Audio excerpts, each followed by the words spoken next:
Tinkercad selain kita dapat menggunakannya untuk membuat desain secara langsung, yaitu dengan drag and drop, juga menyediakan pembuatan atau mekanisme pembuatan model 3 dimensi menggunakan kode blok. Setelah kita login di Autodesk Tinkercad ini, klik di code blok ini untuk menampilkan tampilan untuk desain 3 dimensi menggunakan kode blok gitu ya.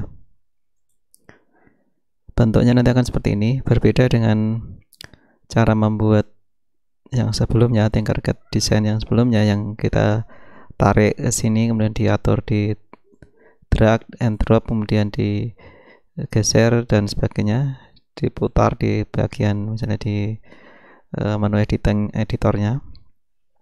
Untuk yang kode blok ini,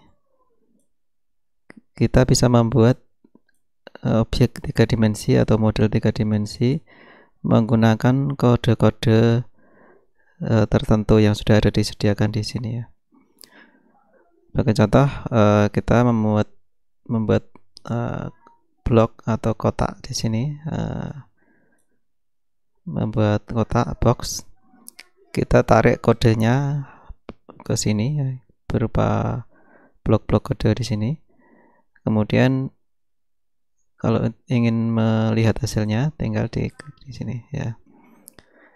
Jadi ini langkah-langkah membuat objek 3 dimensi menggunakan blok-blok ini. Jadi misalnya ini kalau kita menampilkan atau membuat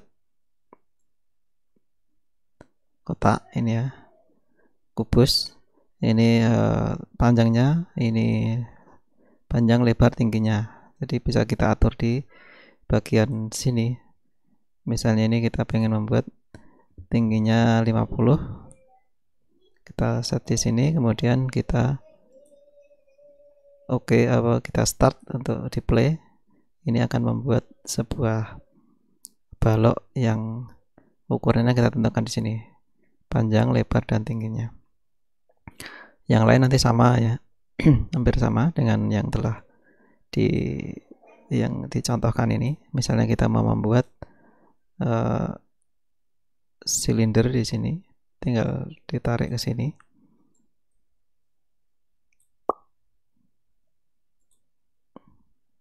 Nah, ini karena kotaknya tinggi, ini misalnya kita ubah menjadi 10 misalkan, tingginya kita lihat.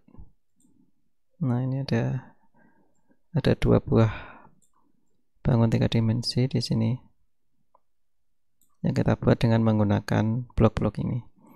Nah, kalau ini kan masih standar gitu ya, masih sama, masih belum diutak-atik atau belum dimanipulasi lebih lanjut.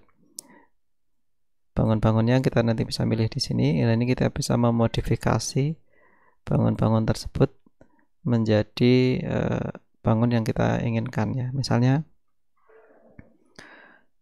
katakanlah saya pengen membuat ini tabungnya digeser. Penggeserannya ini bisa kita atur di sini. Di posisi mana akan digeser? Misalnya ke posisi X, posisi 30. X-nya 30. Nah, seperti ini. Jadi kita bisa mengatur bagaimana si objek yang kita buat di sini, objek-objek ini akan berperilaku atau akan diposisikan di mana, nanti dirotasikan atau ditransformasikan sesuai dengan kebutuhan atau keinginan kita. Selain mengatur posisinya dengan move ini, kita juga bisa mengatur yang lain, misalnya merotasikan ya, atau misalnya kalau rotasi ini kita buat kotaknya yang merah ini, kita rotasikan berapa derajat dengan sumbu rotasinya yang kita pilih apa. Misalnya ini kan sumbu yang untuk rotasi adalah sumbu X, jadi kita coba lihat. Nah, dia dirotasikan sumbunya X ya, warna merah ini. Kalau kita coba lagi, misalnya kalau yang dirotasikan sumbunya Z.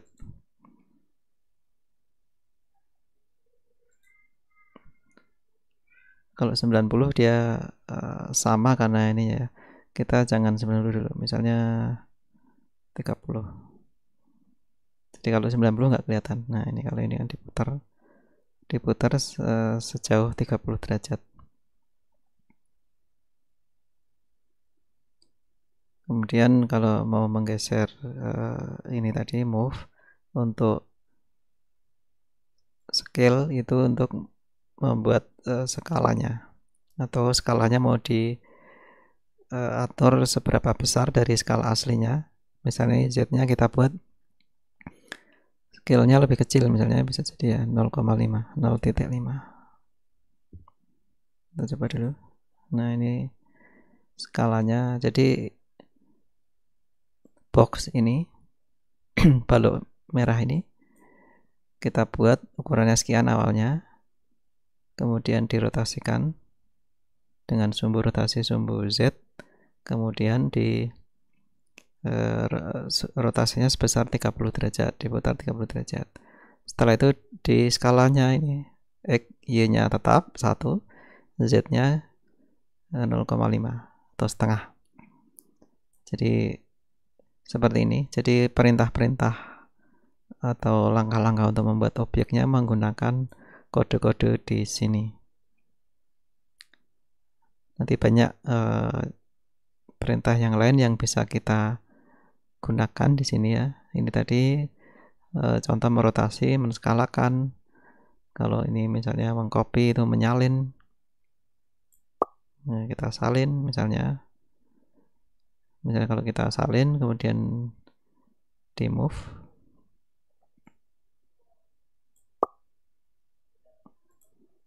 posisi 30 misalkan. Nah, ini membuat salinan dari tabung ini dan kemudian dia digeser ke posisi koordinat Y-nya 30.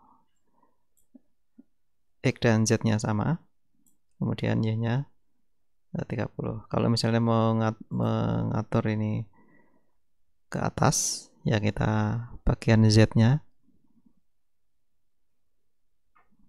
kita buat 30 sehingga dia akan naik ke atas. Nah, ini di atas.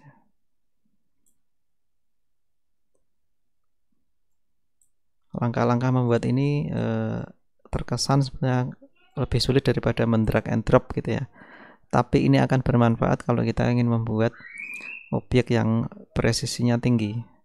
Karena kalau pakai mouse kita tarik-tarik itu kadang-kadang presisinya kurang tepat.